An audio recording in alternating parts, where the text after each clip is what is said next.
नमस्कार, स्वागत है आप सभी का टीडी न्यूज पर। आप देख रहे हैं मिड डे प्राइम। मैं हूं रमा त्यागी। अगले 1 घंटे में हम बात करेंगे देश भर की बड़ी खबरों की, बताएंगे दुनिया भर में कौन कौन सी खबरों पर है सबकी नजर, क्या चल रहा है खेल और अर्थ जगत में, और कुछ झलके फिल्म, कला और संस्कृति के क्षेत्र से भी। लेकिन सबसे पहले बड़ी खबरें। इंडोनेशिया, ऑस्ट्रेलिया और न्यूजीलैंड की यात्रा पर रवाना हुए प्रधानमंत्री नरेंद्र मोदी पहले चरण में आज शाम राष्ट्रपति प्रबोवो सुबियांतो के निमंत्रण पर पहुंचेंगे इंडोनेशिया। भारत की एक्ट ईस्ट नीति महासागर और हिंद प्रशांत विजन को मिलेगी और मजबूती। भारत केसरी डॉक्टर श्यामा प्रसाद मुखर्जी की 125वीं जयंती पर देश कर रहा है नमन। पीएम मोदी ने किया राष्ट्र निर्माण में डॉक्टर मुखर्जी के योगदान को याद। दामोदर वैली कॉरपोरेशन, सिंदरी उर्वरक संयंत्र और मजबूत औद्योगिक नीति जैसी पहलों को बताया ऐतिहासिक।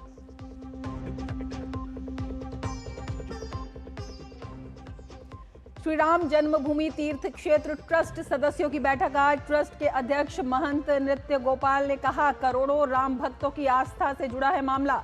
व्यक्तिगत हित के लिए राजनीति करने से बचने की दी सलाह।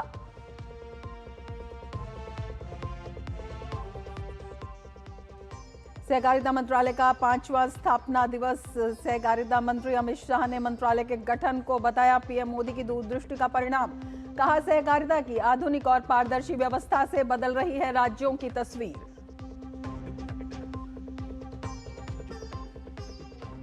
और फीफा विश्व कप में इंग्लैंड ने रोमांचक मुकाबले में मैक्सिको को 3-2 से हराया, क्वार्टर फाइनल में स्थान। वहीं हालांकि के डबल धमाके ने ब्राजील बाहर हो गया है 2-1 की जीत के साथ। नॉर्वे पहली बार क्वार्टर फाइनल में।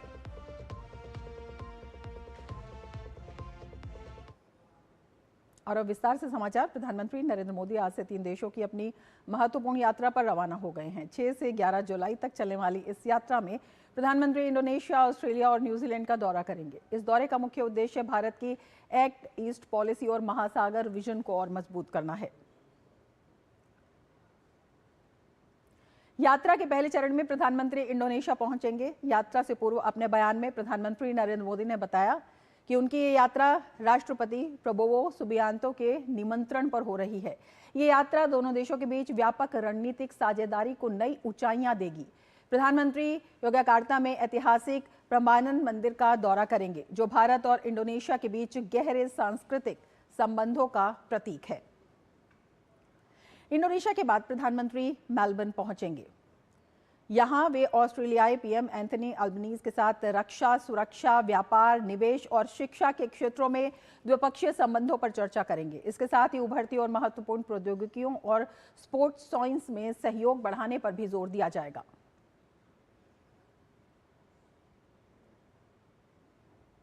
यात्रा के अंतिम चरण में प्रधानमंत्री ऑकलैंड जाएंगे। यहां पीएम क्रिस्टोफर लक्सन के साथ वे आर्थिक और वाणिज्यिक संबंधों को और विस्तार देने पर चर्चा करेंगे।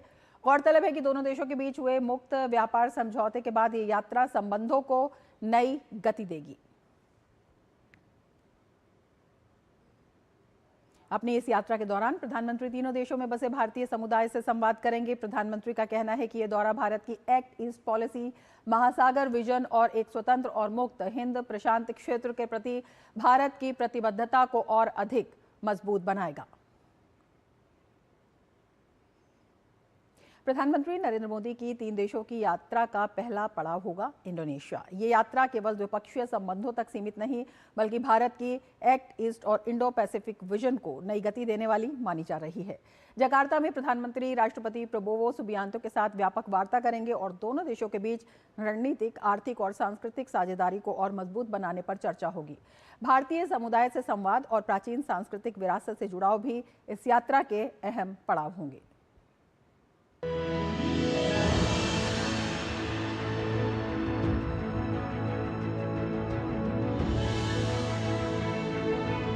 6 से 8 जुलाई तक प्रधानमंत्री नरेंद्र मोदी का इंडोनेशिया दौरा द्विपक्षीय सहयोग में विस्तार को नई रफ्तार देगा। ये यात्रा इंडोनेशिया के राष्ट्रपति प्रबोवो सुबियांतो के निमंत्रण पर हो रही है। पीएम और राष्ट्रपति प्रबोवो की वार्ता के दौरान विभिन्न क्षेत्रों में भारत इंडोनेशिया सहयोग में हुई प्रगति की समीक्षा होगी। साथ ही सहयोग में विस्तार की संभावनाओं पर विचार विमर्श किया जाएगा। एनर्जी सिक्योरिटी पे काम होगा, मैन्युफैक्चरिंग पे काम होगा, एजुकेशन पे काम हो रहा है, कल्चरल एक्सचेंजेस पे काम हो रहा है। आपने ध्यान दिया होगा कि प्रधानमंत्री जी यज्ञाकार्ता जाएंगे, जो एक पौराणिक मंदिर है 9वीं सदी का, एक अद्भुत मंदिर है, उसके पुनर्निर्माण के लिए भारत योगदान करेगा। तो कई सारे स्तंभों पर काम हो रहा है और मुझे लगता है कि इस दौरे के बाद और भी घनिष्ठ हो जाएगा भारत और इंडोनेशिया का संबंध, और कई नए एरियाज और खेमों में काम होगा। एक उदाहरण तो मैं न्यूक्लियर कोऑपरेशन का भी दूंगा। Indonesia nuclear energy and peaceful use of nuclear energy में पैर डालने की सोच रहा है, उसमें भारत का रोल हो सकता है। दोनों देशों की दोस्ती प्राचीन सांस्कृतिक विरासत और आधुनिक रणनीतिक साझेदारी पर आधारित है।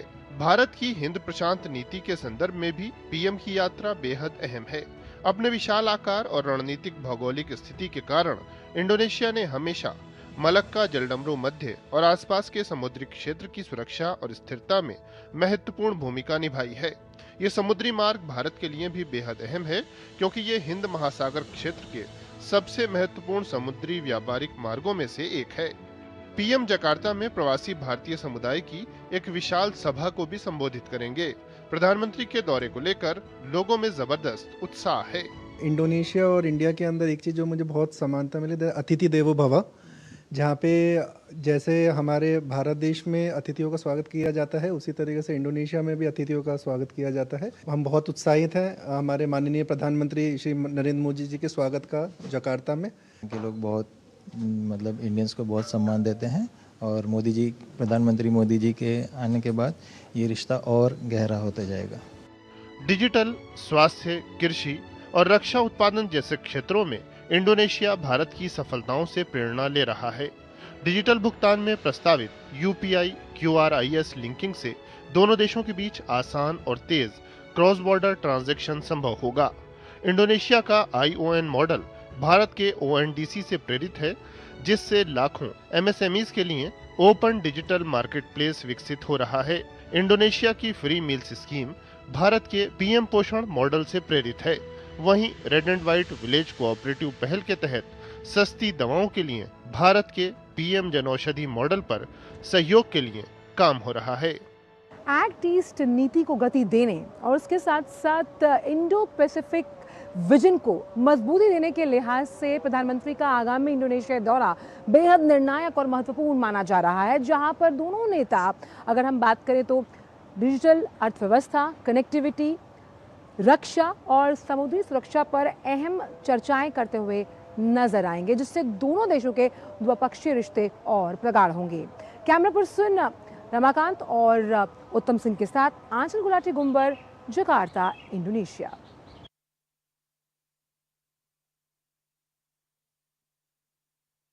सबसे पहले आपसे यही जानना चाहेंगे, किस तरह से जो द्विपक्षीय रणनीतिक संबंध है वो तो मजबूत होंगे ही, इसके साथ ही जो महासागर विजन है वो मजबूत होगा, और इंडो पैसिफिक को लेकर, मजबूती को लेकर किस तरह के कदम उठाए जा सकते हैं, कितना महत्वपूर्ण ये रहने वाला है? शुक्रिया रमा। साफ तौर पर जब हम एक्ट ईस्ट पॉलिसी को दूरी देने की बात करते हैं, धार देने की बात करते हैं, उस लिहाज से ये दौरा बेहद अहम माना जा रहा है। और ख़ास तौर पर कैसे, जब हम स्ट्रेट ऑफ मलक्का, क्योंकि अपने विशालकार आकार के लिए इंडोनेशिया जो है वो अपने आप में बहुत अहम स्ट्रेटेजिक पार्टनर है जब हम भारत की बात करते हैं, और कैसे जो ट्रेड और इन्वेस्टमेंट, जो हम मानते हैं कि आसियान का दूसरा सबसे बड़ा व्यापारिक साझेदार के रूप में इंडोनेशिया मौजूद है। करीबन 130 ऐसी भारतीय कंपनियां हैं जो इंडोनेशिया में काम कर रही हैं, और ऐसे में कैसे दोनों देश अपने इस व्यापारिक साझेदारी को और आगे बढ़ाते हुए नजर आएंगे, क्योंकि कई ऐसे अलग अलग सेक्टर्स हैं जिसमें हम क्रिटिकल मिनरल्स का तो जिक्र सुबह से कर ही रहे हैं, और साथ ही सेमीकंडक्टर्स, आर्टिफिशियल इंटेलिजेंस, ये वो अनएक्सप्लोरेबल एवेन्यूज हैं जो इस बार के दौरे से एक्सप्लोर होते हुए नजर आएंगे। हिंद प्रशांत महाक्षेत्र में जो कॉम्प्रिहेंसिव स्ट्रेटेजिक अलायंस है उसको कैसे मजबूत किया जाएगा, और कैसे भारत और इंडोनेशिया समुद्री सुरक्षा को लेकर अपने साझा हित उन्हें लेकर आगे बढ़ेंगे। उस लिहाज से ये दौरा बेहद अहम माना जा रहा है, क्योंकि हम वर्ल्ड ऑर्डर को देख रहे हैं और ऐसे में इस वर्ल्ड डिस्ट्रप्टेड ऑर्डर में जो ग्लोबल साउथ के देश हैं उनकी साझेदारियां समझदारी के साथ कितनी अहम साबित होंगी। और जब हम आसियान की बात करते हैं, क्योंकि कई ऐसे जो अलग अलग मॉडल्स जो भारत के हैं उससे इंडोनेशिया प्रेरित है, जैसे कि हमने अपनी रिपोर्ट में बताया, इसमें न्यूट्रिशियस मील का जो मॉडल है वो भारत के मिड डे मील से कहीं ना कहीं प्रभावित नजर आता है। इसी तरह से जो भारत का पीडीएस सिस्टम है उसी तरह का सिस्टम आपको इंडोनेशिया में भी नजर आएगा।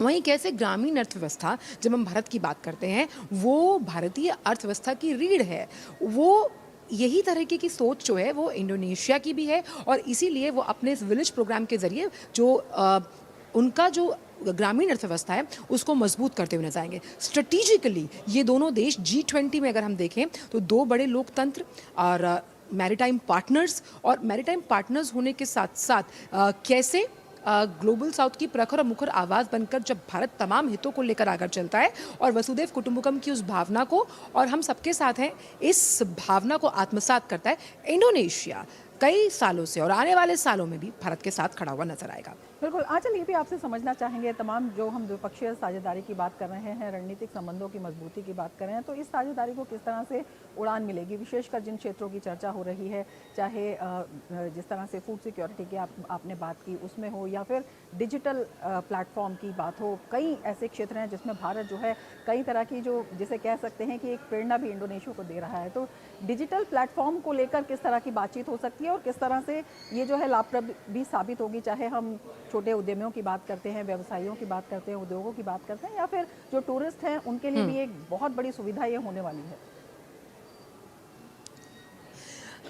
रमा, जैसे हम अपने फ़ोन से या अलग अलग जो डिजिटल प्लेटफॉर्म्स हैं उसका इस्तेमाल करते हैं QR कोड से और UPI से पेमेंट करते हैं, ऐसे ही यहाँ का सिस्टम है QRIS। और ये अब कैसे भारत की UPI सिस्टम को जब हम इसमें कनेक्शन देखेंगे, जब ये इसे अपनाता हुआ नजर आएगा, तो जब आप व्यापारिक दृष्टि से इसे बढ़ाने की बात करते हैं तो इस मॉडल से व्यापार बढ़ता हुआ नजर आएगा। जिस तरह से छोटे और सूक्ष्म लघु उद्योग यानी MSME, जैसे कि हमने अपनी रिपोर्ट में बताया ONDC का जो मॉडल है, उसी तरह का मॉडल यहाँ पर भी जो है वो विकसित किया जा रहा है। और कैसे जब डिजिटल पेमेंट इंफ्रास्ट्रक्चर को मजबूती मिलेगी, मुझे यहाँ पर G20 के शेरपा अमिताभ कांत की वो बात याद आ रही है। उन्होंने कहा था कि ग्लोबल साउथ के तमाम देश जो हासिल करना चाहते हैं और उन्होंने बहुत ही कम समय में वो हासिल किया, उसकी वजह से हम देखें ये जो डिजिटल पेमेंट स्ट्रक्चर है उसका बहुत बड़ा योगदान है और भारत इसका एक मुफीद उदाहरण है। और कैसे इंडोनेशिया से अपनाता हुआ नजर आएगा। जिन अलग अलग सेक्टर्स का हमने जिक्र किया जिसमें हम क्रिटिकल मिनरल्स की लगातार बात करें, उसके फ्रेमवर्क को लेकर, क्योंकि प्रचुर ऐसे कई खनिज पदार्थ हैं, निकल की हम बात करते हैं, बॉक्साइट की हम बात करते हैं, 21% का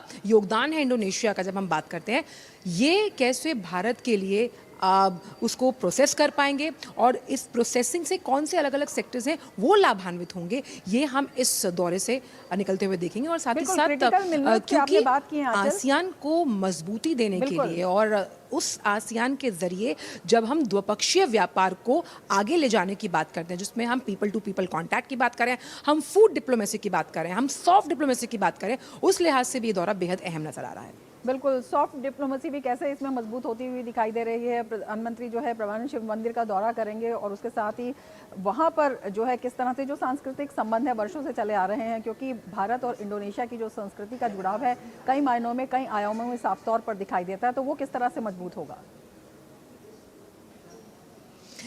रमा, आपने बहुत अहम सवाल किया, क्योंकि यहाँ पर जब हमने भारत में बसे हुए जो इंडोनेशिया यहाँ पर बसे हुए हैं और जो इंडोनेशियाई लोग हैं उनको जोड़ता है वो कनेक्ट, जिसमें हम देखते हैं कि रामायण महाभारत की बहुत अमिट छाप है। अब आप समझिए कि रामायण की जो शैडो पपेट्स हैं उसके कला का मंचन यहाँ पर अलग अलग स्टूडियोज़ के ज़रिए किया जाए। यहाँ पर जो तमाम जो भारतीय जो मंदिर यहाँ पर हैं, जहाँ शिवा मंदिर की बात करें, आपने ब्रह्मानंद का जिक्र किया, भारतीय संस्कृति की झलक यहाँ पर भी नजर आती है। अब इंडियन डायस्पोरा को लेकर यहाँ की सरकार ने नो योर डायस्पोरा के नाम से एक इनिशिएटिव चलाया कि कैसे यहाँ का जो भारतीय है वो जुड़ेगा और जुड़ने के बाद किस तरह से वो भारत के साथ साथ इंडोनेशिया के लिए भी ये दोनों अगर हम बात करें दोनों देशों के रिश्तों को मजबूत करता हुआ नजर आएगा। अब सॉफ्ट डिप्लोमेसी की अगर हम बात करें तो 2023 में अगर आपको याद हो तो जिसे हमने मिलेट ईयर घोषित किया था, उस तरह से हमने देखा कि यहाँ पर भी हमारे श्री उनको उसी तरह से बड़े चाव से खाया और परोसा जाता है। भारतीय ऐसे कई व्यंजन आपको यहाँ के रेस्टोरेंट्स में मिलेंगे जो बहुत चाव से खाए जाते हैं, और यहाँ पर जो तमाम कलाकार हैं जिनसे हमने बात की, उन कलाकारों का भी ये मानना है कि कैसे भारतीय संस्कृति की छाप, जब हम महाभारत के मंचन की बात करते हैं, रामायण के मंचन की यहाँ पर बात करते हैं, यहाँ पर जो शास्त्रीय नृत्य है कहीं ना कहीं उस पर भी बुद्धिज्म की छाप नजर आती है। तो इस लिहाज से दोनों देशों के रिश्ते जहाँ दशकों पुराने, क्योंकि डीप रूटेड हैं, जब हम इसको कल्चरली मानते हैं, हम इसको ट्रेडिशनली मानते हैं, और नित्य नया नूतन चिर पुरातन, और उसी के इस भावार्थ को लेकर ये पूरा दौरा इसको चरितार्थ करता हुआ नजर आएगा। बिल्कुल आंचल, व्यापारिक अगर संबद्धता की हम बात करते हैं, अगर आसियान में देखते हैं तो इंडोनेशिया जो है दूसरा बड़ा साझेदार है भारत का। ये किस तरह से, जब यूपीआई लिंकेज की हम बात कर रहे हैं, किस तरह से व्यापार को बढ़ाएगा? इसके साथ ही अन्य क्या कुछ बातचीत हो सकती है, क्या कुछ कदम उठाए जा सकते हैं जो व्यापारिक साझेदारी है उसको और ज़्यादा बढ़ाने के लिए?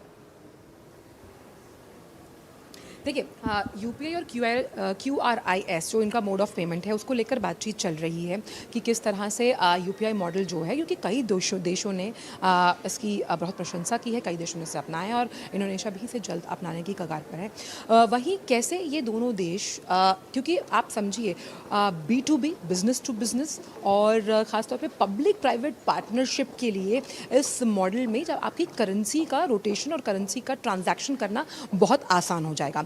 आसियान देशों में अगर हम देखें तो फार्मास्यूटिकल, एनर्जी कंजर्वेशन, और हम बात करते हैं एनर्जी सिक्योरिटी की, हम यहाँ पर बात करें आर्टिफिशियल इंटेलिजेंस की, तो आसियान के रूप में दोनों देश जो हैं वो इन क्षेत्रों में कैसे जो B2B यानी कि बिजनेस टू बिजनेस, उसके साथ साथ VCs करते हुए नजर आएंगे, और इनके मल्टीप्लायर इफेक्ट्स जो अलाइड सेक्टर्स हैं उस पर पड़ेंगे। आप समझिए कि जो एग्री स्टैक है यहाँ का, वो कैसे जो कृषि से जुड़े हुए हमारे तमाम उल्लेखनीय प्रगतियाँ हमने कृषि में आर्टिफिशियल इंटेलिजेंस के जरिए की है, वही एग्री स्टैक यहाँ पर जो मॉडल है वो उसे अपनाता हुआ नजर आया। और इसीलिए हम समझते हैं कि कई ऐसी जो तकनीकी ज़रूरतें हैं जो इंडोनेशिया की हैं, आप टेक्नोलॉजी ट्रांसफ़र को लेकर वो हिचक कहीं ना कहीं ख़त्म होती हुई नज़र आती है, और ये टेक्नोलॉजी ट्रांसफ़र कैसे दोनों देशों को करीब लेकर आएगा। क्योंकि जब 42 में जब G20 की प्रेसिडेंसी भारत को मिली थी तो वहाँ पर बहुत अच्छी बात प्रधानमंत्री ने कही थी। उन्होंने कहा था कि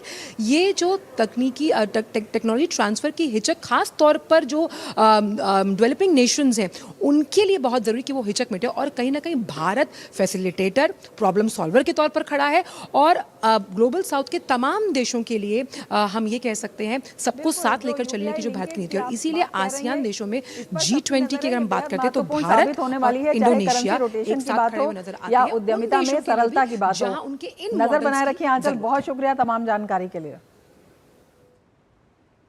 और बीटी प्राइम में यहाँ लेते हैं एक ब्रेक, आप बने रहिए TG न्यूज के साथ। आज का मेरा प्रोजेक्ट है मेरा गांव, तो चलिए मैं अपना गांव दिखाती हूँ। जीवन चाचा के लिए उनका फोन ही बैंक है। ये है मोनू भैया, इनके लिए इनका फोन ही मंडी है। बबनी बुआ के लिए उनका फोन ही आस्था है। हमारे सरपंच जी के लिए उनका फोन ही ऑफिस है। हमारे गांव के बच्चे जच्चे के लिए फोन ही उनका हेल्थ रिपोर्ट है। कैसा लगा हमारा डिजिटल भारत? कमेंट में जरूर बताना दोस्तों। आज देश में डिजिटाइजेशन का दायरा गांव-गांव तक पहुंच चुका है। ओ हरि भैया, अरे वाह, खेतों में कौन सी फसल लगाए हो? 12 महीने कमा कर दे ऐसी फसल। क्या? मैंने नया व्यवसाय शुरू किया है। उसके लिए पैसे? इसमें किसी निवेश की जरूरत ही नहीं। अच्छा मुखिया जी। अरे मुखिया जी नमस्ते। अरे हरी, कब आ रहे हो? आप बस चलिए, मैं पहुंचता हूं। अब मैं LIC एजेंट हूं। LIC एजेंट बनो, अब बड़ा सोचो। हमारी वेबसाइट पर जाएं या अपनी नजदीकी LIC शाखा से संपर्क करें। ब्रेक के बाद फिर से आपका स्वागत है। जनसंघ के संस्थापक, प्रखर राष्ट्रवादी, शिक्षाविद और देश की एकता अखंडता के प्रबल समर्थक डॉक्टर श्यामा प्रसाद मुखर्जी की आज 125वीं जयंती है। राष्ट्र निर्माण, शिक्षा, उद्योग और सार्वजनिक जीवन में उनके योगदान को आज पूरे देश में याद किया जा रहा है। वे देश के सबसे युवा कुलपतियों में शामिल रहे। स्वतंत्र भारत की पहली सरकार में उद्योग एवं आपूर्ति मंत्री के रूप में महत्वपूर्ण भूमिका निभाई और बाद में जनसंघ की स्थापना कर देश की राजनीति को नई दिशा दी। जम्मू कश्मीर के पूर्ण एकीकरण के पक्ष में उनके विचार और एक देश में एक निशान, एक विधान और एक प्रधान का उनका संकल्प आज भी स्मरण किया जाता है। उनकी जयंती पर देश भर में विभिन्न कार्यक्रम कर उन्हें श्रद्धांजलि अर्पित की जा रही है।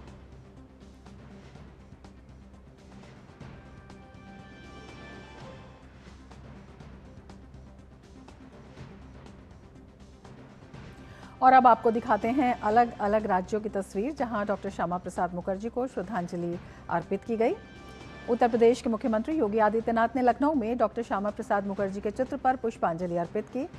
वहीं मध्य प्रदेश में मुख्यमंत्री मोहन यादव और भाजपा प्रदेश अध्यक्ष हेमंत खंडेलवाल ने लाल घाटी चौक स्थित प्रतिमा पर श्रद्धांजलि अर्पित की। राजस्थान के मुख्यमंत्री भजन लाल शर्मा ने भी डॉक्टर श्यामा प्रसाद मुखर्जी को पुष्पांजलि अर्पित कर उन्हें याद किया। ओडिशा के मुख्यमंत्री मोहन चरण मांझी ने भुवनेश्वर में आयोजित कार्यक्रम में भाग लेकर प्रदर्शनी का अवलोकन किया और उनके जीवन को प्रेरणादायक बताया।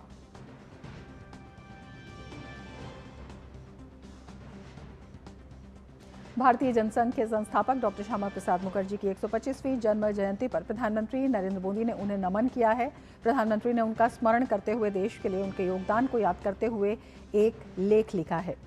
अपने लेख में प्रधानमंत्री ने लिखा कि सशक्त और आत्मनिर्भर भारत का डॉक्टर श्यामा प्रसाद मुखर्जी का विजन राष्ट्र निर्माण के हमारे संकल्प को नई ऊर्जा दे रहा है। डॉक्टर श्यामा प्रसाद मुखर्जी के व्यक्तित्व में विद्वता, जनसेवा और उच्च नैतिक मूल्यों का अद्भुत संगम था। तमाम सुविधाओं के बावजूद श्यामा प्रसाद जी ने त्याग और राष्ट्र सेवा का मार्ग चुना। उनका दृढ़ विश्वास था कि चाहे अंग्रेजी शासन का विरोध हो, सांप्रदायिकता से लड़ाई हो या मानवीय संकटों का सामना, वे अपने समय की इन चुनौतियों के सामने मूक दर्शक बनकर नहीं रह सकते। इस सफर में उन्हें कई गहरे व्यक्तिगत दुख भी झेलने पड़े। डॉक्टर श्यामा प्रसाद मुखर्जी के जीवन का सबसे बड़ा उद्देश्य भारत की एकता और अखंडता की रक्षा करना था। देश के विभाजन के समय उन्होंने पश्चिम बंगाल को भारत का अभिन्न अंग बनाए रखने में महत्वपूर्ण भूमिका निभाई। कुछ वर्षों बाद इसी उद्देश्य से उन्होंने जम्मू कश्मीर के मुद्दे पर भी संघर्ष किया। डॉक्टर मुखर्जी ने हमेशा राष्ट्रहित और भारतीय मूल्यों को सर्वोच्च प्राथमिकता दी। इसके लिए उन्होंने मजबूत संस्थानों का निर्माण किया और ऐसी व्यवस्थाएं बनाई जो उस समय की सोच से काफी आगे थी। उनके जीवन के बाद के वर्षों में इस भावना का एक और उदाहरण तब देखने को मिला जब उन्होंने भारतीय जनसंघ बनाने का निर्णय लिया। उस समय देश में हर तरफ कांग्रेस पार्टी का ही बोलबाला था। ऐसे में उन्होंने महसूस किया कि देश को एक ऐसे नए विकल्प की बहुत ज़रूरत है जो भारत की प्रगति की बात भी करे और हमारी सांस्कृतिक जड़ों से भी जुड़ा रहे। डॉक्टर श्यामा प्रसाद मुखर्जी का भारत के पहले उद्योग एवं आपूर्ति मंत्री के रूप में कार्यकाल बेहद अहम रहा। वे उद्योग को नए नए आज़ाद हुए भारत के लोगों में सम्मान, अवसर और आत्मविश्वास का संचार करने का सशक्त माध्यम मानते थे। डॉक्टर मुखर्जी अपनी मानवीय संवेदनाओं और सेवाभाव के लिए भी विशेष रूप से जाने जाते हैं। वर्ष 1943 में जब बंगाल भीषण अकाल की त्रासदी से जूझ रहा था, तब उन्होंने पीड़ितों की सेवा में स्वयं को पूरी तरह से समर्पित कर दिया था। भारतवर्ष की एकता, अखंडता और स्वाभिमान के लिए डॉक्टर श्यामा प्रसाद मुखर्जी का बलिदान हर पीढ़ी को प्रेरित करता रहेगा। भारतीय जनसंघ के संस्थापक डॉक्टर श्यामा प्रसाद मुखर्जी की 125वीं जन्म जयंती पर प्रधानमंत्री नरेंद्र मोदी ने आलेख लिखा है, जिसमें उन्होंने भारत के पहले उद्योग एवं आपूर्ति मंत्री के रूप में डॉक्टर श्यामा प्रसाद मुखर्जी के कार्यकाल की प्रशंसा की। पीएम ने लिखा, डॉक्टर श्यामा प्रसाद मुखर्जी का भारत के पहले उद्योग एवं आपूर्ति मंत्री के रूप में कार्यकाल बेहद अहम रहा। उन्हें एक ऐसे राजनेता के रूप में याद किया जाता है जिनका विजन बहुत विराट था। वे उद्योग को नए नए आज़ाद हुए भारत के लोगों में सम्मान, अवसर और आत्मविश्वास का संचार करने का सशक्त माध्यम मानते थे। वे वेल्थ और वैल्यू क्रिएशन के महत्व को भली भांति समझते थे। उन्होंने दामोदर वैली कॉरपोरेशन, सिंदरी उर्वरक संयंत्र और मजबूत औद्योगिक नीति जैसी ऐतिहासिक पहल की। इसके माध्यम से आधुनिक औद्योगिक भारत की नींव रखी। इसके साथ ही उन्होंने यह भी सुनिश्चित किया कि भारत के पारंपरिक सामर्थ्य की कभी उपेक्षा न हो। वे हथकरघा, कुटीर उद्योग, कारीगरों और कपड़ा उद्योग से जुड़े श्रमिकों के हितों के भी प्रबल समर्थक थे। इसके साथ ही पीएम ने निजी अनुभव भी साझा करते हुए लिखा, आत्मनिर्भर भारत के स्पष्ट विजन के साथ जिस सिंदरी संयंत्र की स्थापना के लिए डॉक्टर मुखर्जी ने अथक प्रयास किए थे, उसकी कई दशकों तक सत्ता में रहने वाले लोगों ने घोर उपेक्षा की। मुझे इस बात का संतोष है कि हमारी सरकार को उसके पुनरुद्धार का सौभाग्य मिला। इस कार्यक्रम में उपस्थित होना मेरे सार्वजनिक जीवन के सबसे विशेष और अविस्मरणीय क्षणों में से एक बन गया। और कोलकाता में आज भारत केसरी डॉक्टर श्यामा प्रसाद मुखर्जी की 125वीं जयंती पर एक विशेष स्मारक कार्यक्रम आयोजित किया जाएगा। यह आयोजन संस्कृति मंत्रालय और पश्चिम बंगाल सरकार के सहयोग से मिलन मेला प्रांगण में होगा। इस कार्यक्रम में केंद्रीय गृह एवं सहकारिता मंत्री अमित शाह मुख्य अतिथि के रूप में शामिल होंगे। उनके साथ केंद्रीय संस्कृति एवं पर्यटन मंत्री गजेंद्र सिंह शेखावत सहित कई गणमान्य व्यक्ति उपस्थित रहेंगे। कार्यक्रम के दौरान सामूहिक वंदे मातरम गायन और फिर संस्कृति मंत्रालय के अधीन CCRT द्वारा सुर, संस्कृति एवं राष्ट्र की प्रस्तुति होगी। साथ ही डॉक्टर श्यामा प्रसाद मुखर्जी के जीवन और योगदान पर आधारित एक शॉर्ट फिल्म भी दिखाई जाएगी।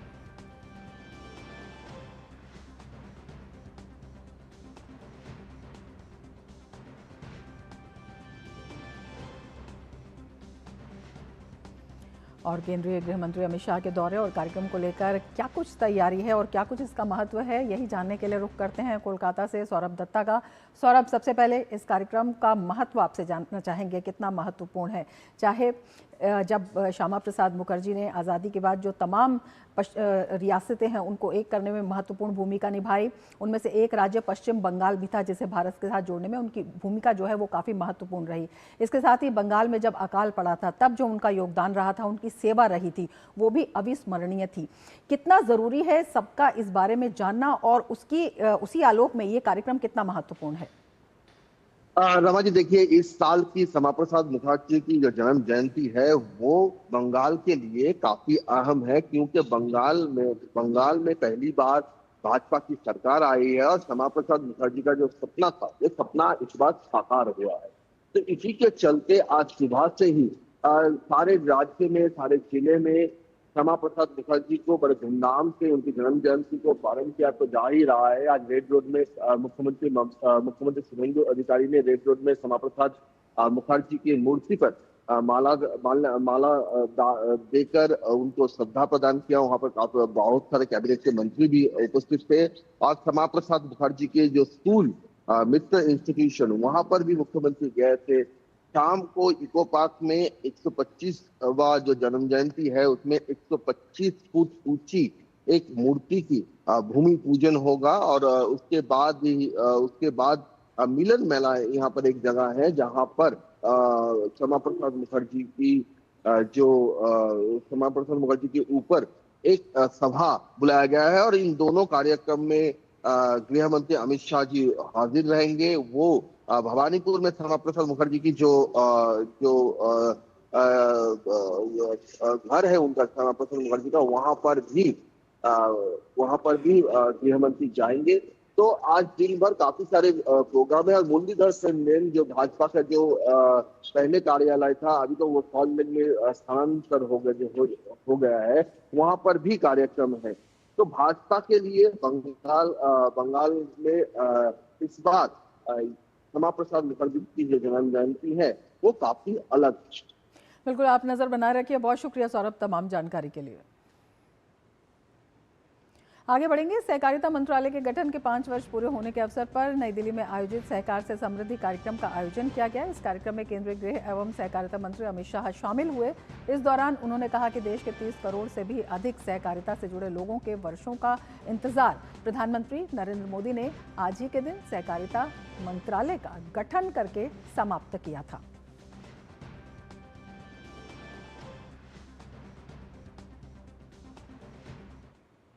सहकारिता से जुड़े हुए देश के 30 करोड़ लोग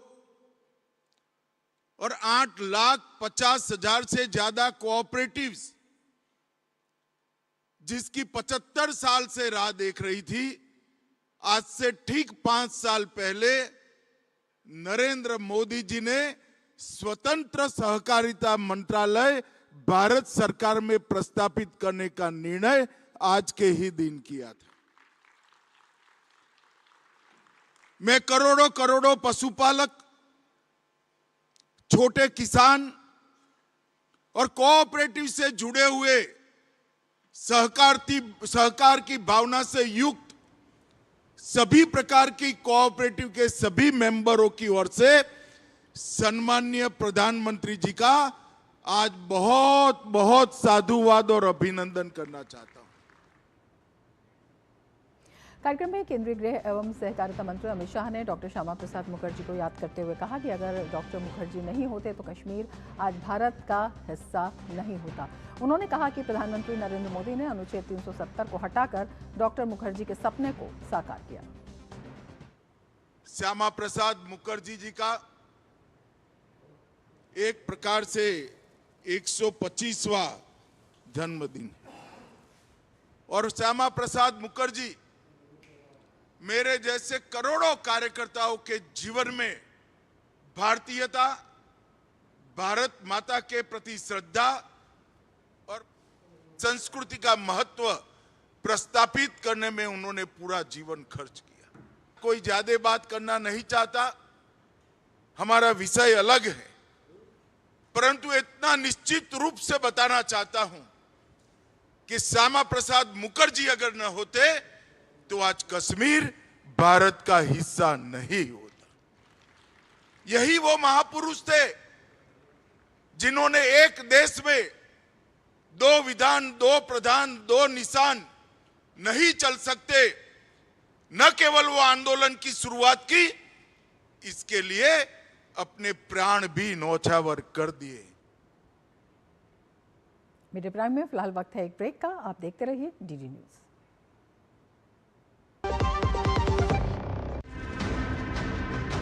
हरदम तैयार है, बिल्कुल तैयार है, हरदम तैयार है, बिल्कुल तैयार है, जी जाने से तैयार है, इसीलिए तो हम लहरों के पहरेदार हैं। जय भारती, जय भारती, हम है नौसेना, हम है भारत के सारथी। जय भारती, जय भारती, हम है नौसेना, हम है भारत के सारथी, सारथी, सारथी। बीमारी हुई तो पता लगा कि हॉस्पिटल का बिल ऑफिस के हेल्थ इंश्योरेंस से कई गुना ज्यादा है। काश मैंने हेल्थ इंश्योरेंस लिया होता। पॉलिसी बाजार पे 1 करोड़ का हेल्थ इंश्योरेंस सिर्फ 550 रुपए महीने से शुरू। ब्रेक के बाद फिर से आपका स्वागत है। राम मंदिर चढ़ावा चोरी मामले के बीच आज होने वाली श्री राम जन्मभूमि तीर्थ क्षेत्र ट्रस्ट की बैठक पर सबकी नजरें टिकी हुई हैं। बैठक में महासचिव चंपत राय और ट्रस्टी अनिल मिश्रा के इस्तीफों पर अंतिम फैसला हो सकता है। एसआईटी की शुरुआती रिपोर्ट, वित्तीय दस्तावेज, नई प्रशासनिक व्यवस्था और सीईओ की नियुक्ति जैसे अहम मुद्दों पर भी चर्चा होगी। बैठक दोपहर 3 बजे श्री राम जन्मभूमि परिसर में होगी, जो पहले मणिराम छावनी में होने वाली थी। तीर्थ क्षेत्र में विशेष रूप से आमंत्रित सदस्य गोपाल राव के मुताबिक बैठक की अध्यक्षता श्री राम जन्मभूमि तीर्थ क्षेत्र के अध्यक्ष महंत नृत्य गोपाल दास करेंगे। बैठक के प्रमुख एजेंडे में चंपत राय और अनिल मिश्रा के इस्तीफों पर फैसला, राम मंदिर चढ़ावा, कथित चोरी मामले में एसआईटी की प्रारंभिक रिपोर्ट सहित कई मुद्दों पर चर्चा हो सकती है। श्री राम जन्मभूमि तीर्थ क्षेत्र ट्रस्ट की बैठक पर श्री राम जन्मभूमि तीर्थ क्षेत्र ट्रस्ट के विशेष आमंत्रित सदस्य गोपाल राव ने बताया कि बैठक में सभी 14 ट्रस्टी को निमंत्रण दिया गया है। 3 बजे आज मंदिर परिसर में ट्रस्ट की बैठक होगी। सभी 14 ट्रस्टियों को निमंत्रण गया है। मैं उम्मीद है सभी लोग भाग लेंगे। राम मंदिर चढ़ावा चोरी मामले में उत्तर प्रदेश के उप मुख्यमंत्री ब्रजेश पाठक ने कहा कि अयोध्या धाम में हुई घटना बेहद दुर्भाग्यपूर्ण है, लेकिन पूरा देश जानता है कि कांग्रेस और समाजवादी पार्टी के लोगों ने हमेशा राम मंदिर का विरोध किया है। कांग्रेस और समाजवादी पार्टी के लोगों को अयोध्या धाम पर बात करने का भी कोई अधिकार नहीं है। अयोध्या धाम की घटना बहुत ही दुर्भाग्यपूर्ण है, लेकिन पूरा हिंदुस्तान जानता है और सनातन संस्कृति का एक एक बच्चा जानता है कि समाजवादी पार्टी, कांग्रेस के लोगों ने लगातार राम मंदिर का विरोध किया था और ये लोग कहते थे कि अयोध्या धाम में रामलला पैदा हुए कि नहीं पैदा हुए ये भी स्पष्ट नहीं है। माननीय सर्वोच्च न्यायालय में एफिडेविट देकर के आए थे कि रामलला यहां पैदा हुए हैं, ये सुनिश्चित नहीं है। और आज उनके मन में इस बात का दर्द है, दोरंगी चाल चलते हैं। ये वही लोग हैं जो प्रभु रामलला के भक्तों पर, निहत्थे भक्तों पर गोलियां चलवा करके अयोध्या धाम को खून से रंगने का काम किए थे। और कांग्रेस समाजवादी पार्टी के लोगों को तो अयोध्या धाम पर चर्चा करने का भी हक नहीं है। यही लोग हैं जो भूमाफिया बताते थे प्रभु श्री राम के मंदिर का जब निर्माण हो रहा था। और प्रभु श्री राम को लेकर के जिस ढंग से इन्होंने टिप्पणियां की हैं, प्रभु श्री राम इन्हें कभी माफ नहीं करेंगे। राम मंदिर चढ़ावा चोरी मामले पर महंत नृत्य गोपाल दास का बयान सामने आया है। उन्होंने एक पत्र जारी कर इस घटना की कड़ी निंदा की है और दोषियों के खिलाफ कठोर कार्रवाई की मांग की है। महंत नृत्य गोपाल दास ने अपने पत्र में कहा कि मंदिर में हुई दान चोरी की घटना अत्यंत दुर्भाग्यपूर्ण और शर्मनाक है। उन्होंने कहा जिसने भी ये पाप किया है उसे कड़ी सजा मिले। महंत नृत्य गोपाल दास ने इस मामले की जांच को लेकर प्रधानमंत्री नरेंद्र मोदी और उत्तर प्रदेश के मुख्यमंत्री योगी आदित्यनाथ पर पूर्ण विश्वास जताया है। उन्होंने कहा कि उन्हें भरोसा है कि सरकार इस मामले से जुड़े हर एक व्यक्ति को चिन्हित कर उन्हें कानून के दायरे में लाएगी और न्याय सुनिश्चित करेगी। उन्होंने कहा ये करोड़ों हिंदुओं की आस्था का सवाल है और इस पर निजी हित के लिए राजनीति नहीं होनी चाहिए। राम मंदिर से जुड़े मामले पर अयोध्या के संतों ने बड़ा और स्पष्ट संदेश दिया है। संतों का कहना है कि पूरे मामले की निष्पक्ष जांच हो और जो भी दोषी पाया जाए उसके खिलाफ बिना किसी भेदभाव के सख्त कार्रवाई की जाए। हम यही चाहते हैं जो ट्रस्ट की बैठक हो रही है उस बैठक में निष्पक्ष जो भी निर्णय निकले उसके आधार पे जो दोषी हैं उनको उनके ऊपर कार्रवाई की जाए और हमारे जो पूरे भारतवर्ष के जो हमारे श्रद्धालु का जो मन व्यथित हुआ है, मन विचलित हुआ है कि ऐसा कांड हुआ है, तो वो मन की भावनाएं दूर हो जाएं।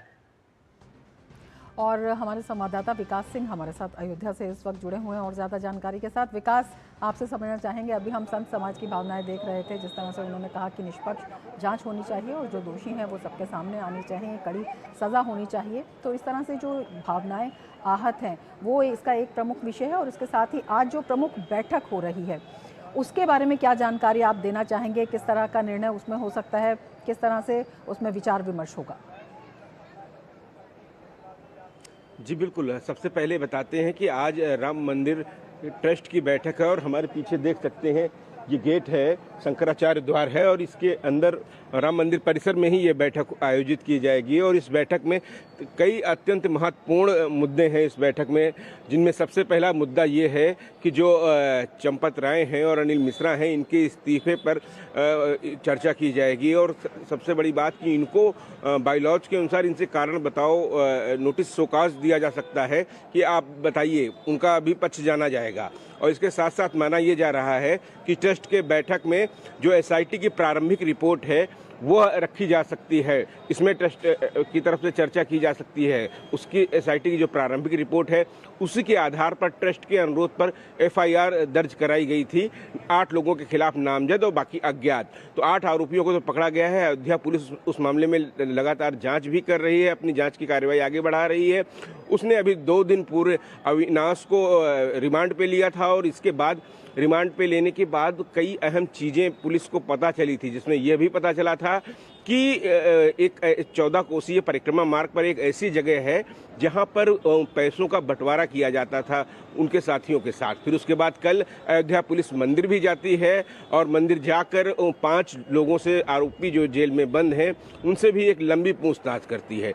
तो वहीं इस मामले में एसआईटी जांच कर रही है। दोबारा भी वो अयोध्या आई थी और उसने कई मामलों की जांच की और खासतौर से मंदिर के पिछले 5 सालों के ऑडिट को भी उसने देखा।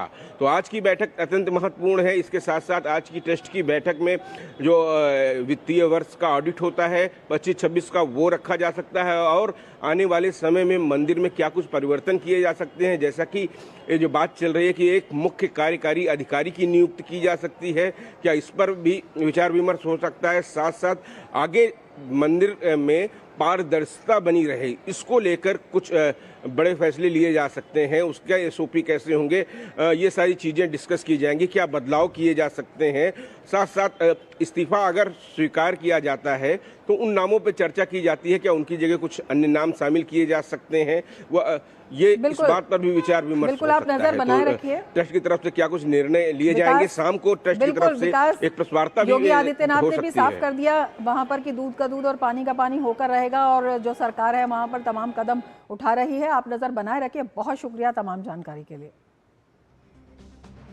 आगे बढ़ेंगे। केंद्रीय रेल मंत्री अश्विनी वैष्णव एक दिवसीय दौरे पर ओडिशा में हैं। अपने दौरे के दौरान भगवान जगन्नाथ की आगामी रथ यात्रा को लेकर रेलवे की तैयारियों और यात्रियों के लिए की गई व्यवस्थाओं की विस्तृत समीक्षा करेंगे। सरकार का उद्देश्य रथ यात्रा के दौरान श्रद्धालुओं को सुरक्षित, सुगम और बेहतर रेल सेवाएं उपलब्ध कराना है। इसके अलावा केंद्रीय रेल मंत्री ने भुवनेश्वर में नांदेड़ मुंबई एक्सप्रेस को हरी झंडी दिखाकर रवाना किया। हर दिन चलने वाली इस ट्रेन से कई राज्यों के यात्रियों को बेहतर रेल कनेक्टिविटी मिलेगी। रेल मंत्री अश्विनी वैष्णव ने कहा कि सरकार गर्मियों में 15,000 से ज़्यादा स्पेशल ट्रेन चलाएगी। संवाददाताओं से बात करते हुए उन्होंने कहा कि पुरी में आगामी जगन्नाथ रथ यात्रा के दौरान 300 से अधिक स्पेशल ट्रेनें चलाने की योजना है ताकि श्रद्धालुओं को यात्रा में किसी तरह की परेशानी न हो। वहीं ओणम के अवसर पर भी यात्रियों की सुविधा के लिए 100 से अधिक विशेष ट्रेनें संचालित करने की योजना है। During the last year Chhath and Durga Puja season and Diwali season, we operated about 12,000 special trains. Then during the Holi season, we operated a large number of special trains. And the summer season, which has just completed on 30th June, we operated about 15,000 special trains. Now, we will be operating 300 plus special trains during the Ratha Yatra of Mahaprabhu Jagannath Ji, and during Onam festival we'll be running about 100 plus, more than 100 special trains. So this is a big effort from railways, effort from the central government, effort from Prime Minister Shri Narendra Modi Ji to make sure that our citizens get affordable and safe services. We'll continue to work in that direction. TMC के अधिकार को लेकर विवाद तेज हो गया है। Party प्रमुख ममता बनर्जी और ऋतुव्रत बनर्जी के गुटों ने पार्टी के नियंत्रण और चुनाव चिन्ह पर अपना दावा पेश किया है।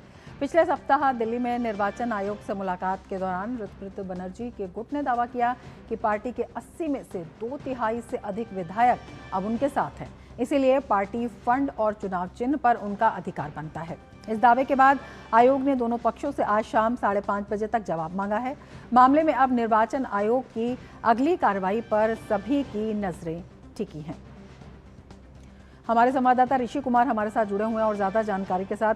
ऋषि, ये जो पूरा विवाद है टीएमसी पर जो दावा अपना कर रहे हैं ममता बनर्जी भी और ऋतुव्रत भी, किस तरह से देखते हैं, क्या कुछ इसका आधार है और इस पर सबकी नजरें टिकी हुई हैं कि किसके पक्ष में ये मामला जाता हुआ दिखाई देता है? क्या कुछ जानकारी आपके पास है? देखिए रंगमा, जिस तरीके से पश्चिम बंगाल में चुनाव के बाद टीएमसी के लिए जो मुश्किलें आई, एक तो सत्ता उनके हाथ से गई और उसके बाद जो उनकी पार्टी है उसमें एक विवाद हो गया कि मूल पार्टी कौन है, और ऋतुव्रत बनर्जी के नेतृत्व में एक धड़ा अलग हो गया जिसने विधानसभा में ये दावा किया और उसी आधार पर उनके करीब 58 जो विधायक थे, हालांकि बाद में उन्होंने इसको 62 होने का भी दावा किया है। इन सब के बीच में उन्होंने अपना एक धड़ा अलग बना लिया। सांसद हैं करीब 19 से 20 सांसद, वो अलग हो गए।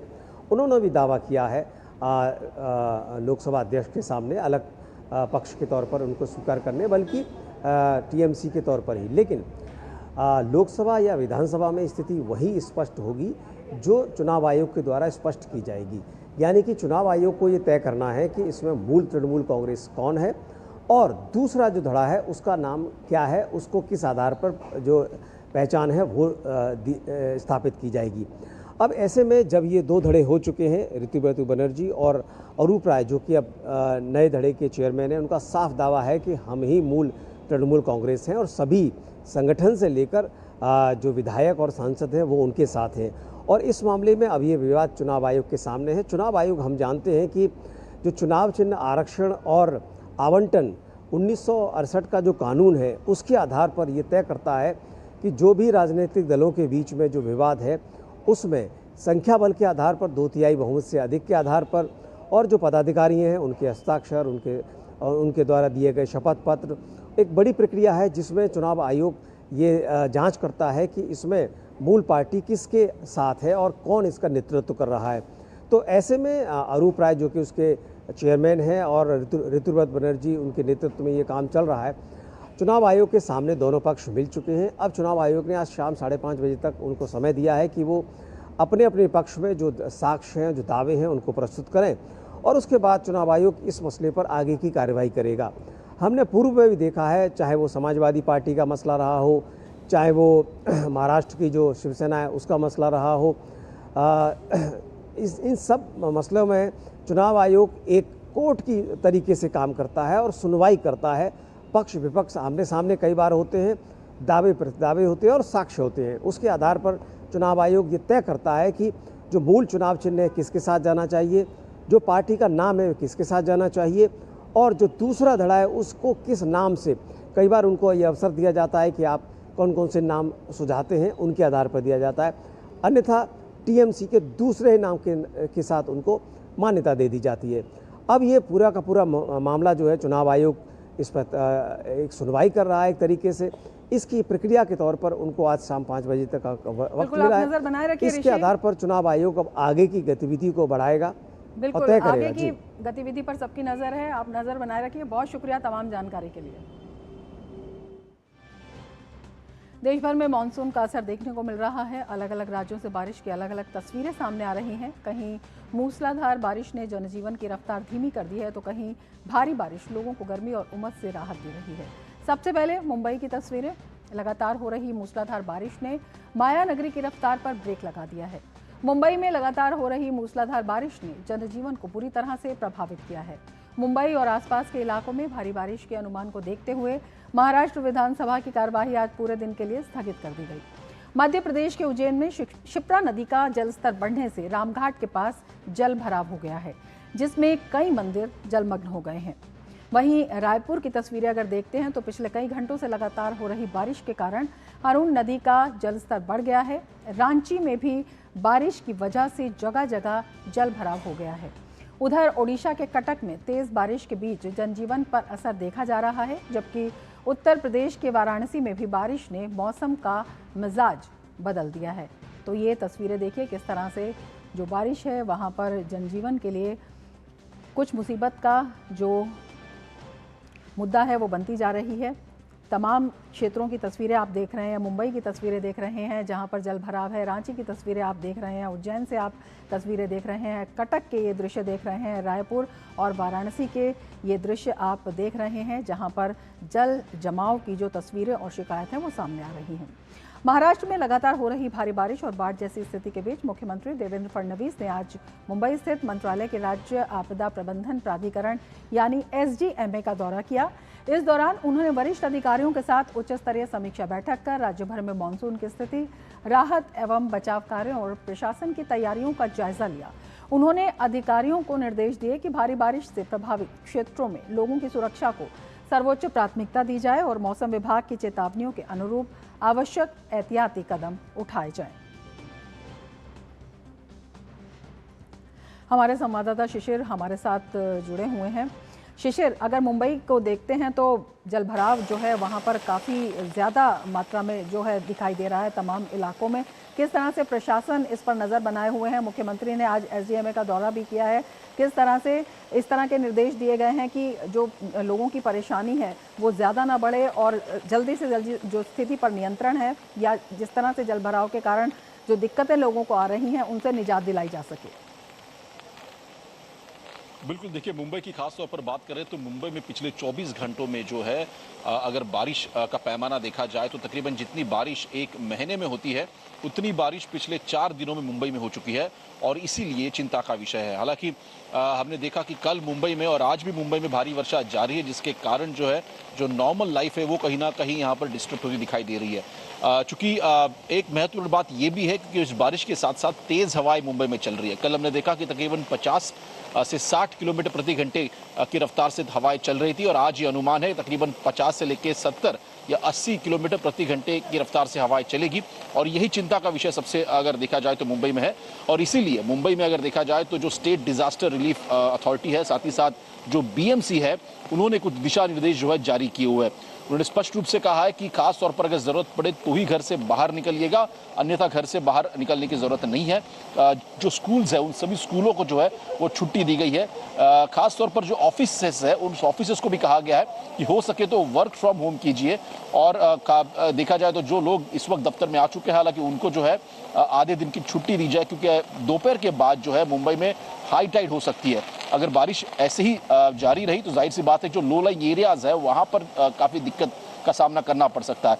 इस वक्त मुंबई में अगर देखा जाए तो जलभराव की स्थिति उत्पन्न नहीं हुई है, लेकिन इसके बावजूद जो है सतर्क है प्रशासन, और इसीलिए जो लो लाइंग एरियाज है वहां पर हमने देखा कि प्रशासन जो है पंपिंग स्टेशंस बिठा चुकी है। और वही जो किनारी इलाका है मुंबई का वहां पर जाने के लिए लोगों को जो है रोक दिया गया है। खासतौर पर पुलिस जो अथॉरिटीज है वो वहां पर तैनाती की गई है और लोगों से अपील की है कि लोग घर से बाहर घूमने के लिए ना निकले। रेलवे की स्थिति अगर देखी जाए तो रेलवे की आप बात बता रहे हैं, और जहां पर पानी भरा हुआ है वहां पर जो वाटर पंप्स है वो भी लगाए गए हैं पानी की निकासी के लिए। बहुत शुक्रिया तमाम जानकारी के लिए। आगे बढ़ेंगे। जम्मू कश्मीर के किश्तवाड़ में देर रात हुई मूसलाधार बारिश के बाद अचानक भीषण बाढ़ ने भारी नुकसान पहुंचाया है। इसने 540 मेगावाट जल विद्युत परियोजना के क्षेत्र में भारी तबाही मचा दी है। अचानक आए सैलाब से परियोजना स्थल का बड़ा हिस्सा प्रभावित हुआ है और कई वाहन मलबे में दब गए हैं।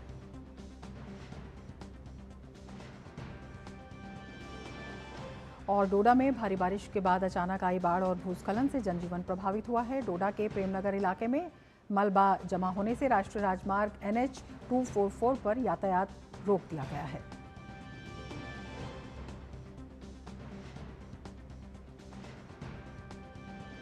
और अब देखते हैं खबरें खेल जगत से। खेल की खबरों के साथ सुचित्रा हमारे साथ जुड़ चुकी है। सुचित्रा, क्या कुछ आज खेल की दुनिया में? जी बिल्कुल रमा, रोमांचक मुकाबले देखने को मिल रहे हैं फुटबॉल विश्व कप में। इंग्लैंड की शानदार जीत की पहले बात करते हैं।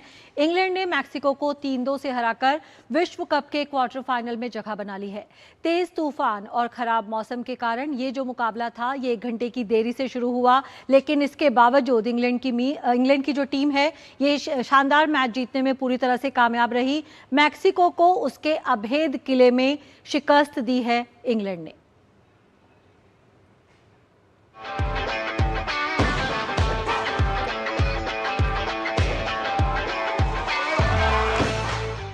फुटबॉल के इतिहास में कुछ रातें सिर्फ जीत की नहीं बल्कि जज्बे, साहस और चरित्र की मिसाल बन जाती हैं। मैक्सिको सिटी के प्रतिष्ठित एस्टेका स्टेडियम में इंग्लैंड ने ऐसी ही एक यादगार कहानी लिख दी। तूफानी मौसम, 1 घंटे की देरी, रेड कार्ड और हजारों मैक्सिकन समर्थकों के शोर के बीच इंग्लैंड ने मैक्सिको को 3-2 से हराकर विश्व कप के क्वार्टर फाइनल में जगह बना ली, जहां उसका सामना नॉर्वे से होगा।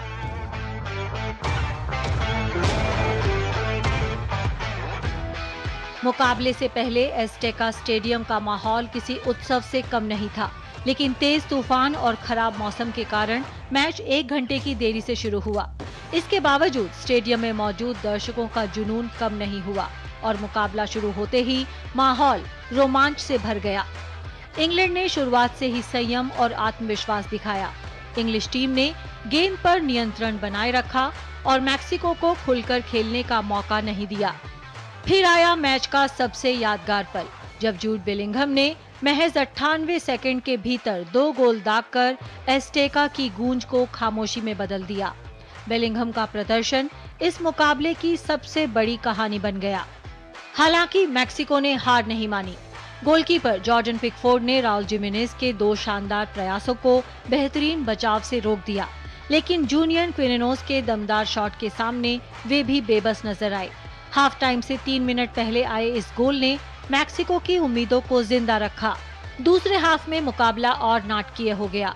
इंग्लैंड के डिफेंडर जेरेल क्वांसा को जीसस गैलार्डो पर खतरनाक टैकल के लिए रेड कार्ड दिखाया गया, जिसके बाद इंग्लैंड को 10 खिलाड़ियों के साथ खेलना पड़ा। एस्टेका स्टेडियम में मौजूद हजारों दर्शकों का शोर और बढ़ गया और मैक्सिको ने लगातार दबाव बनाना शुरू कर दिया, लेकिन इंग्लैंड ने दबाव में भी धैर्य नहीं खोया। एंथनी गॉर्डन को गोलकीपर राउल रांगेल ने पेनल्टी बॉक्स में गिराया और कप्तान हैरी केन ने पेनल्टी को गोल में बदलकर इंग्लैंड को 3-1 की बढ़त दिला दी। मुकाबला अभी खत्म नहीं हुआ था। हैरी केन की एक गलती के कारण मैक्सिको को भी पेनल्टी मिली, जिसे राउल जिमेनेज ने गोल में बदलकर स्कोर 3-2 कर दिया। अंतिम मिनटों में मैक्सिको ने बराबरी के लिए पूरा जोर लगाया, लेकिन इंग्लिश मैनेजर ने डैन बर्न और जेड स्पेंस को मैदान पर उतारकर 5 सदस्यीय रक्षा पंक्ति तैयार की और इंग्लैंड ने 11 मिनट के अतिरिक्त समय का दबाव झेलते हुए ऐतिहासिक जीत दर्ज कर ली। ये सिर्फ एक जीत नहीं थी, बल्कि इंग्लैंड के साहस, अनुशासन और जुझारूपन का शानदार प्रदर्शन था। Sports desk, DD news.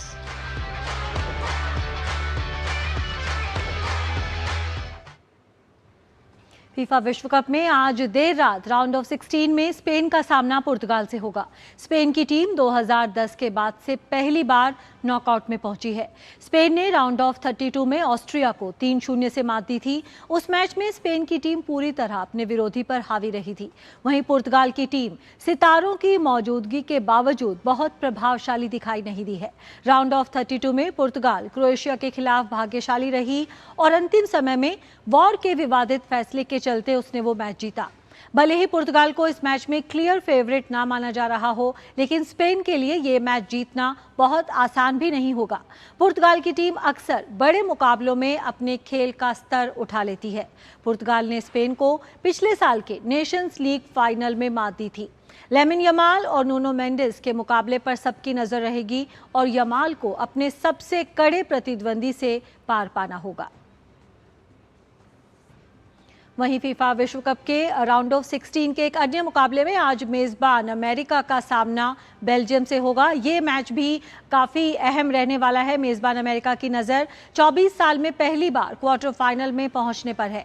अपने घर में खेलते हुए अमेरिका ने विश्व कप में अब तक बेहतरीन प्रदर्शन किया है। कोच मॉरिसियो पोचेटिनो के मार्गदर्शन में अमेरिका ने ग्रुप स्टेज में पैराग्वे और ऑस्ट्रेलिया को हराया। वहीं राउंड ऑफ 32 में बोस्निया एंड हर्जेगोविना को मात दी। वहीं बेल्जियम की टीम ने राउंड ऑफ 32 में सेनेगल के खिलाफ पिछड़ने के बाद वापसी करते हुए शानदार जीत दर्ज की थी। ये दोनों टीम 2014 के विश्व कप में भी आमने सामने हुई थी, जहां बेल्जियम ने बाजी मारी थी।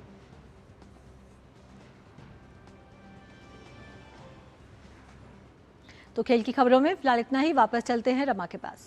शुक्रिया सुचित्रा तमाम खबरों की जानकारी के लिए। और इसके साथ ही मिड डे प्राइम में फिलहाल इतना ही। दीजिए इजाजत। नमस्कार।